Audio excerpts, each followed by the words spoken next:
Hello friends, అందరూ ఎలా ఉన్నారు? నిన్నే SSMB 29 వీడియో లీక్ గురించి అయితే మాట్లాడినా అనమాట. దాని కింద చాలామంది చాలా రకాలుగా కామెంట్ చేశారు.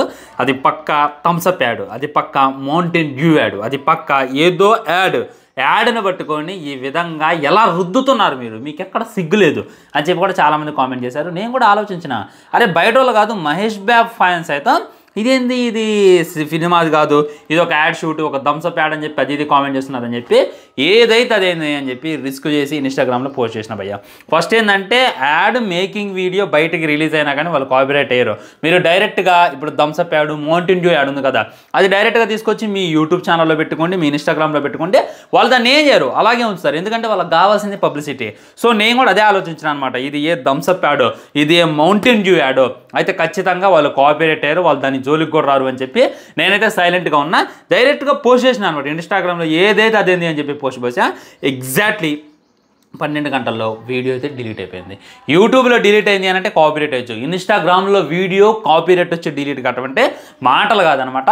చాలా ఏమని నాకు వార్నింగ్ కూడా వచ్చిందనమాట. ఇంకోసారి ఇలాంటి వీడియోలు పోస్ట్ చేస్తే మీ మీద సివియర్గా యాక్షన్ తీసుకుంటాం అనేటటువంటిది కూడా పోస్ట్ చేశారు. ఇది విన్న తర్వాత నేనైతే 100% కన్ఫర్మ్ అయిపోయా. అది ఏదైతే ఉందో మన SS రాజమౌళి గారు, మహేష్ బాబు గారు, పృథ్వీ సుకుమారన్ గారు, ప్రియాంక చోప్రా గారు తీస్తున్నటువంటి SSMB 29 రాజమౌళి మహేష్ బాబు గారు 29వ సినిమా అని చెప్పి నేనైతే 100% ఫిక్స్ అయిపోయినా. సో మీరు అయినా నమ్మకపోవచ్చు, కాపీరైట్ ఏముంది బ్రో, ఎవడైనా చేయొచ్చు, ఇన్స్టాగ్రామ్లో వీడియో డిలీట్ ఏముంది, ఎలాగైనా చేయొచ్చు, నేనైనా చేస్తా, ఇదేం పెద్ద విషయం కాదు అని చెప్పి అనుకోవచ్చు. ఈరోజు ఈనాడు మీరు కొనుక్కోండి, మీకు మరి సినిమా న్యూస్ చదివే అలవాటు ఉందో లేదో తెలియదు, కానీ నేనైతే డైలీ చదువుతా. ఆ ఈనాడు పేపర్లో పడ్డటువంటిది అనమాట. అందులో డైరెక్ట్గా చెప్పేశారు, ఒడిస్సాలో ఉన్నటువంటి ఒక అడవిలో మూవీకి సంబంధించినటువంటి షూటింగ్ అయితే జరుగుతుంది. కానీ ఇన్ని రూల్స్ ఫాలో అయినా, ఇన్ని స్ట్రిక్ట్ రూల్స్ పెట్టినా కానీ ఏదో ఒక విధంగా వీడియో క్లిప్స్ అయితే బయటకు వస్తున్నాయి. ఇలాంటి వీడియో క్లిప్స్ బయటకు రాకుండా రాజమౌళి గారు, మహేష్ బాబు గారు, మూవీ టీం ప్రొడ్యూసర్స్ భయంకరమైనటువంటి ఇది తీసుకుంటున్నా కానీ ఎలాగైనా లీక్ అవుతున్నా, ఇది బాధాకరం అని చెప్పి డైరెక్ట్గా న్యూస్ ఛానల్స్కి వచ్చింది అనమాట. డైరెక్ట్గా న్యూస్ పేపర్కి వచ్చేసింది. ఇక అర్థం చేసుకోండి, మనమంటే ఏదో తెలిసి తెలియక మాట్లాడవచ్చు, వేరే వాళ్ళంటే తెలిసి తెలియక మాట్లాడవచ్చు, కానీ ఆ మీడియాలో సైతం వచ్చిందంటే ఇది ఖచ్చితంగా మన మహేష్ బాబు గారు అని చెప్పి క్లారిటీగా అర్థమైపోతుంది. మూవీ టీం కూడా అఫీషియల్గా స్పందించినట్టే క్లారిటీగా కానొస్తుంది అనమాట. సో ఈరోజు ఈ వీడియోలో అసలు ఇంకా అందులో ఏముంది, డెప్త్ డీటెయిల్స్ అయితే చాలా ఉన్నాయి అనమాట. అవేంటి అనేటటువంటిది, అండ్ ఆ వీడియో షేర్ చేయడం వల్ల జరిగేటటువంటి నష్టం ఏంటి అనేటటువంటిది క్లారిటీగా క్లుప్తంగా మాట్లాడుకునేటటువంటి ప్రయత్నం చేద్దాం ఫ్రెండ్స్. మొట్టమొదట నేనైతే ఒక క్లారిటీ ఇవ్వదలుచుకున్నాను. చాలామంది ఇన్స్టాగ్రామ్లో దాన్ని అయితే పోస్ట్ చేస్తున్నారు అనమాట. అలా పోస్ట్ చేయమాకంటే వీడియో డిలీట్ అయిపోయినప్పటికీ మళ్ళీ కావాలని చెప్పి దాన్ని అయితే పోస్ట్ చేస్తున్నారు అనమాట. నేనైతే జస్ట్ చిన్న ఫోటో లాంటిది పెట్టి తమ్మైలో యాడ్ చేసినందుకే నాకైతే కొంచెం క్లైమ్ పడ్డది, కాపీరైట్ స్ట్రైక్ పడైతే నేను ఏమంటే దాన్ని రిమూవ్ చేసి మహేష్ బాబు అన్న ఫేస్ కాడ ఒక టైగర్ మార్కు పెట్టిన తర్వాత నాకైతే ఆ వీడియో ఆగింది అనేటటువంటి గుర్తుపెట్టుకోండి. ఇది చాలా సివియర్గా లేదనమాట, చాలా సీరియస్ విషయం కూడా నడిచింది. ఆ వీడియో మీరు షేర్ చేశారు అంటే అక్కడ ఉంది జక్కన్న, అక్కడ ఉంది రాజమౌళి గారు, తన ప్రెస్టీజియస్ ప్రాజెక్ట్ కోసం, తన సినిమా కోసం ఎంత దూరం వెళ్ళడానికైనా తనైతే రెడీగా ఉంటాడు. అవసరమైతే మీ మీద కేసులు పెడతారు, అవసరమైతే మిమ్మల్ని బొక్కలు చూపిస్తారు, అవసరమైతే మీరే వీడియో లీక్ చేశారు అనేటటువంటిది పుట్టించి మీ మీద పరువు నష్టం కూడా వేసేటటువంటి అవకాశం ఉంది. కాబట్టి ఎవరు కూడా ఇన్స్టాగ్రామ్లో డైరెక్ట్గా పోస్ట్ చేయడం, ఫేస్బుక్లో పోస్ట్ చేయడం, ఎక్స్లో షేర్ చేయడం అంటే అసలే చేయమాకండి. మీ యొక్క ముప్పు మీరైతే కొని తెచ్చుకోమాకండి. మ్యాక్సిమం అది ఎవరు లీక్ చేశారు అనేటటువంటి దానికోసం అయితే దర్యాప్తు అయితే జరుగుతుంది. దానికోసం కంప్లైంట్ కూడా ఇచ్చేసారనంట. మూవీ టీంలో పనిచేస్తున్నటువంటి కొంతమంది ఎవరు ఆ వీడియోని అయితే రికార్డ్ చేసి ఈ విధంగా వదిలేరు అనేటటువంటిది క్లారిటీగా అర్థమవుతుంది. మరి ఆ టైంలో ఎవరెవరు అక్కడ పాల్గొంటున్నారు, ఎవరు ఆ మొబైల్తో రికార్డ్ చేశారు అనేటటువంటి దానికోసం, దాని ఒరిజినల్ వీడియో ఏంటి అనేటటువంటి దానికోసం అయితే దర్యాప్తు జరుగుతుంది. అది తెలిసిన తర్వాత నిజంగా లీక్ చేస్తున్న బొక్కలు అయితే చురా అయిపోతే దాంట్లో అయితే డౌట్ పెట్టుకోవాల్సిన అవసరం లేదు. కొన్ని నష్టం కూడా వేస్తారనమాట. ఉదాహరణకి మాట్లాడుకోవాలంటే బాహుబలి అప్పుడు ఆ కుంతల రాజ్యం ఫైట్ సీన్ లీక్ చేసిన వాడి మీద కేసులు పెట్టారు, వాడిని బొక్కలు వేయించారు, వాడి మీద నష్టం కూడా చేశారు, వాడి కెరియర్నే స్పాయిల్ చేసి కూర్చున్నారు. అంతకుముందు వాడు చాలా మంచి ఎడిటర్ అంట, అంతకుముందు వాడికి చాలా మంచి లైఫ్ ఉందంట. ఎప్పుడైతే ఆ బాహుబలిలో ఉన్నటువంటి కుంతల రాజ్యం జస్ట్ చిన్న ఒక 5 సెకండ్లో 5 నిమిషాల క్లిప్ అయితే లీక్ చేసిండో వాడి దోలైతే తెచ్చేశారు. సో ఇందులో మనమే ఉండొచ్చు అనమాట. సో జాగ్రత్తగా ఉండటం అయితే ఉత్తమం అనమాట. ఇలాంటి జోలికి పోవడం అయితే మ్యాక్సిమం చేయొద్దు. సో ఇందులో నేను బాగా అబ్జర్వ్ చేసింది ఏంటంటే, వీల్ చైర్లో కూర్చున్నటువంటి వ్యక్తి ఎవరు అని చెప్పి కొద్దిగా రీసెర్చ్ చేస్తే నాకు తెలిసింది ఏంటి అంటే ఆయన ఎవరో కాదు, మన పృథ్వీరాజ్ సుకుమార్ అని చెప్పి క్లారిటీగా అర్థమవుతుంది. కొద్దిగా అటు ఇటుగా ఉండనమాట. అంటే తనే విలన్గా కానొస్తుంది అనమాట.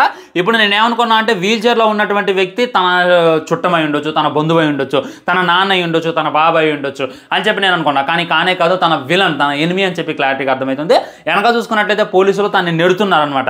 నెడిసి తన దగ్గరికి అయితే లాక్కొచ్చారు. తన ముందు నువ్వు మోకాల మీద కూర్చోవాలని చెప్పి కిందకి నెట్టేశారు అనేటటువంటిది క్లారిటీగా అర్థమవుతుంది. అంటే ఇక్కడ ఏదో భారీ యాక్షన్ సీన్ ఉండబోతుంది అనేటటువంటిది ఇంకా క్లారిటీగా అర్థమవుతుంది. ఇది నేను వీడియోలో ఏం చెప్పిన అంటే వేరే దేశంలో షూటింగ్ జరుగుతుంది అది ఇది అనుకున్నాను. ఇది వేరే దేశంలో జరిగేటటువంటిది కాదు, ఒడిస్సా అడవిలో జరిగేటటువంటి షూటింగ్ అని చెప్పి క్లారిటీగా అర్థమవుతుంది. ఆల్రెడీ మన రాజమౌళి గారు ఆల్రెడీ దీనికి సంబంధించినటువంటి రైటర్ చాలా మంది ఏమని తెలియజేశారు అంటే ఈ సినిమా ఏదైతే ఉందో ఇండియానా జాన్ మూవీ లైక్ ఒక అటవీ ప్రాంతం మీద తెరకెక్కించేటటువంటి సినిమా అని చెప్పి వాళ్ళైతే క్లుప్తంగా తెలియజేసేశారనమాట. చుట్టూ ఉన్నటువంటి ప్రాంతం అంటే చూసుకున్నట్లయితే అది అడవి అని చెప్పి క్లారిటీగా అర్థమవుతుంది. ఆ అడవిలో చూసుకున్నట్లయితే లయన్తో కూడా ఒక భయంకరమైనటువంటి ఫైట్ని అయితే మన ఎస్ఎస్ రాజమౌళి గారు అయితే డిజైన్ చేయబోతున్నారని చెప్పి బయట అయితే గుసగుసలు కనపడుతున్నాయి అనమాట. దీంట్లో లాజిక్ ఏందని ఉంది అని అంటే ఇప్పుడు చూసుకున్నట్లయితే మన మహేష్ బాబు నట్ట తీసుకెళ్ళి ఒక అడవిలో చేస్తారంట. ఆ అడవిలో చూసుకున్నట్లయితే తన మీద కొన్ని సింహాలు అయితే అటాక్ చేయడానికి వస్తాయంట. వాటి నుండి తప్పించి వాటి నుండి బయటపడి వాటిని ఎలా ముప్పు తిప్పలు పెట్టిండు, వాటిని ఎలా మట్టు కరిపించిండు అనేటటువంటి కాన్సెప్ట్తో ఒక సూపర్ సీన్ని తీస్తున్నారు అనేటటువంటి వార్తలు అయితే బయటకు వచ్చేస్తున్నాయి అనమాట. అది ఏదైతే ఉందో ఒడిశా అడవిలోనే. అంటే మన జక్కన్న గారు బయటికి వెళ్ళాల్సిన అవసరం కూడా లేదు. చూసుకున్నట్లయితే రీసెంట్గా చిన్న చిన్న సినిమాలు తీయడానికి వాళ్ళు ఫారెన్కి వెళ్తున్నారు, చిన్న చిన్న సినిమాలు తీయడానికి వేరే దేశానికి వెళ్తున్నారు. కానీ ఇక్కడ 1000 కోట్ల భారీ బడ్జెట్ మూవీ తీస్తున్నప్పటికీ బయటికి వెళ్ళాల్సిన సిచ్యువేషన్ అవసరం లేదు. మన ఇండియాలోనే మన రాష్ట్రంలోనే సూపర్ లొకేషన్స్ ఉన్నాయి అనేటటువంటిది తెలియజేయడం అయితే ఇంకా హైలైట్గా కానొస్తుంది అనమాట. ఇంకా ఇందులో హైలైట్గా మీరు గమనించినట్లయితే చుట్టూ అడవి అని చెప్పిన కదా, ఒక్క సింహంతో కాదంటే ఇంకో 2-3 సింహాలతో అయితే ఫైట్ ఉంటాయి. అంటే ఇప్పుడు చూసుకున్నట్లయితే లేటెస్ట్ సింహాలు ఏముండవు, అవి చూసుకున్నట్లయితే పురాతన కాలం సింహాలు అనమాట. అవి అంతరించిపోయాయి అని చెప్పి ప్రపంచమంతా అనుకుంటుంది. కానీ విలన్ దగ్గర అయితే సంరక్షకంగా ఉంటే ఎవడైతే ఆయనకి ఎదురు తిరుగుతాడో, ఎవరైతే ఆ విలన్కి ఎదురు వెళ్ళాలి అనేటటువంటి చేస్తాడో వాళ్ళ మీదకైతే ఆ సింహాలు వదిలేయడం జరుగుతుంది అనమాట. ఆ సింహం చూసుకున్నట్లయితే ఇప్పుడు ఉన్నటువంటి మన నార్మల్ లైన్స్తో పోలిస్తే ఆ లైన్లో చూసుకున్నట్లయితే 100 లైన్లు కలిపితే అది ఒక్క లైన్ అనేటటువంటిది. వాటికైతే చాలా హార్స్ పవర్ ఉంటుంది, వాటికి చాలా పంచ్ పవర్ ఉంటుంది అనేటటువంటిది మనకైతే తెలియజేస్తున్నారు అనమాట. సో వాటితో మన మహేష్ బాబు గారి భారీ ఫైట్ ప్లాన్ చేస్తున్నారు అనేటటువంటి తెలిసిన తర్వాత నాకైతే సినిమా మీద క్యూరియాసిటీ జై అనేటటువంటిది పెరిగింది ఫ్రెండ్స్. దాంట్లో అయితే డౌట్ పెట్టుకోవాల్సిన అవసరం లేదు. ఇంకా మీకైతే క్లారిటీగా చెప్పదలుచుకుంది ఏంటంటే ఇక్కడ మన రాజమౌళి గారు కూడా కనుస్తున్నారు. అంటే రాజమౌళి గారు ప్రతి సీన్ని ఎలా జాగ్రత్తగా తెరకెక్కిస్తున్నారు, ప్రతి సీన్ని ఎలా మనకి చూపించేటటువంటి ప్రయత్నం చేస్తున్నారు అనేటటువంటిది మనమైతే ఇమాజిన్ చేసుకోవాలన్నమాట. మ్యాక్సిమం ఇప్పుడు ఉన్నటువంటి డైరెక్టర్లు కొద్దిగా పేరు రాంగ్లోనే అసిస్టెంట్ డైరెక్టర్స్తో షూటింగ్ చేపిస్తారనమాట. ఉదాహరణకి ఒక డైరెక్టర్ ఉన్నాడు, తీసింది 2వ సినిమాలో ఒక సినిమా ప్యాన్ ఇండియా రేంజ్లో హిట్ అయింది. నేను పేరు చెప్పను, పేరు చెప్తే అది పెద్ద కాంట్రవర్సీ అయితే అందుకే చెప్పదలుచుకోవట్లేదు. ఆ డైరెక్టర్ చూసుకున్నట్లయితే ఒకే టైంలో 2 సినిమా షూటింగ్స్ అయితే చేస్తున్నట్ట. ఒకటేమో అసిస్టెంట్స్తో చేపిస్తున్నట్ట, ఒకటేమో ఆయన నుండి దగ్గర చేస్తున్నట్ట. అసిస్టెంట్స్తోనేమో ఆ లవ్ సాంగ్స్ అయినా ఆ లవ్ సీన్స్ అయినా చేపిస్తున్నట్ట. మెయిన్ ఏమో తను వచ్చి చేస్తాను అనేటటువంటిది.